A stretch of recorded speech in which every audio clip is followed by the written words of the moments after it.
یا 105 سال 110 سال کی عمر ہو رہی ہے، یہ تو ٹائم کے اعتبار سے اضافہ ہے۔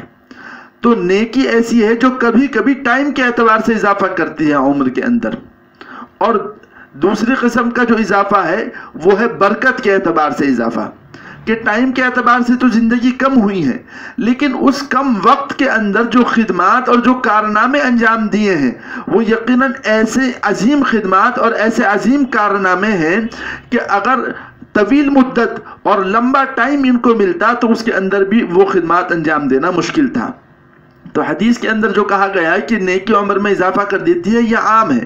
کبھی عمر میں اضافہ ہوتا ہے ٹائم کے اعتبار سے، اور کبھی عمر میں اضافہ جو ہوتا ہے وہ برکت کے اعتبار سے ہوتا ہے۔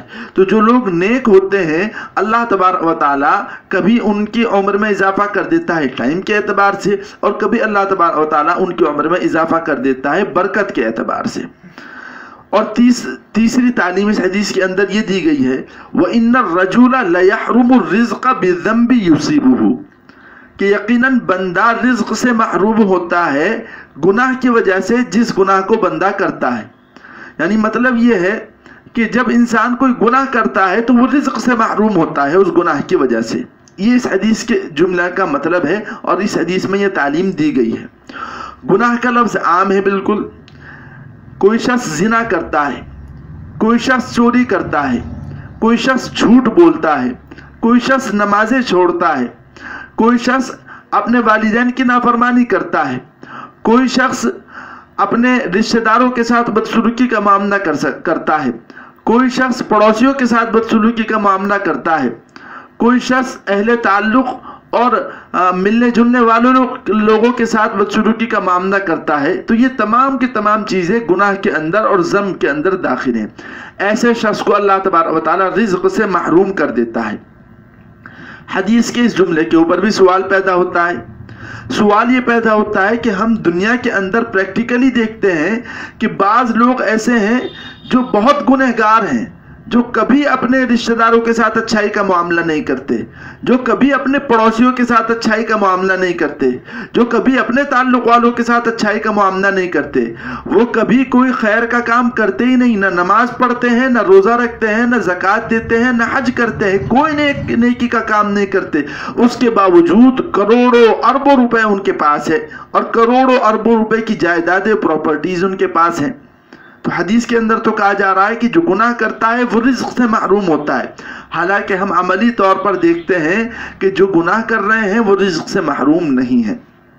تو اس کا جواب یہ ہے، محدثین نے وضاحت کی ہے کہ رزق سے محرومی کا مطلب یہ ہے کہ اللہ تعالیٰ رزق سے برکت کو ختم کر دیتا ہے۔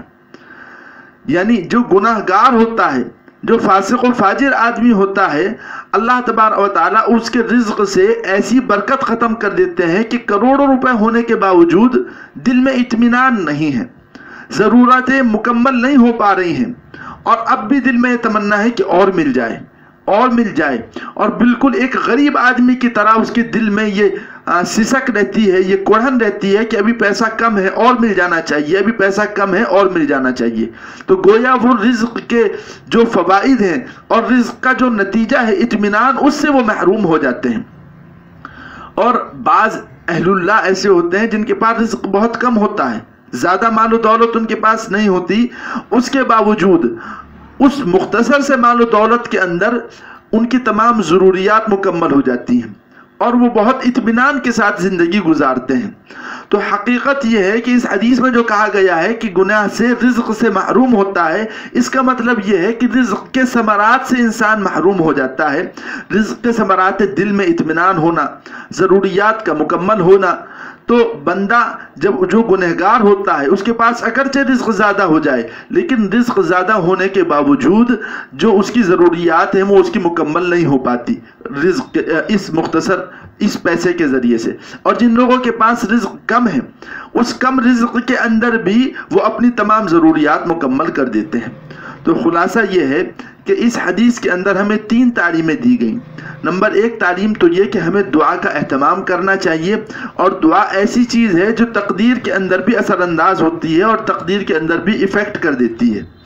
نمبر 2 بات یہ کہ نیکی کی وجہ سے عمر میں اضافہ ہوتا ہے، تو نیکی کا بھی ہمیں اہتمام کرنا چاہیے۔ اور نمبر 3 بات یہ کہ گناہ کی وجہ سے رزق میں کمی ہوتی ہے، لہذا ہمیں گناہ سے بچنے کی مکمل طور پر کوشش کرنی چاہیے۔ اللہ تعالی ہم تمام لوگوں کو رسول اللہ صلی اللہ علیہ وسلم کی ان تعلیمات کو سمجھ کر ان پر عمل کرنے کی توفیق مرحمت فرمائے۔ وآخر دعوانا ان الحمد للہ رب العالمین۔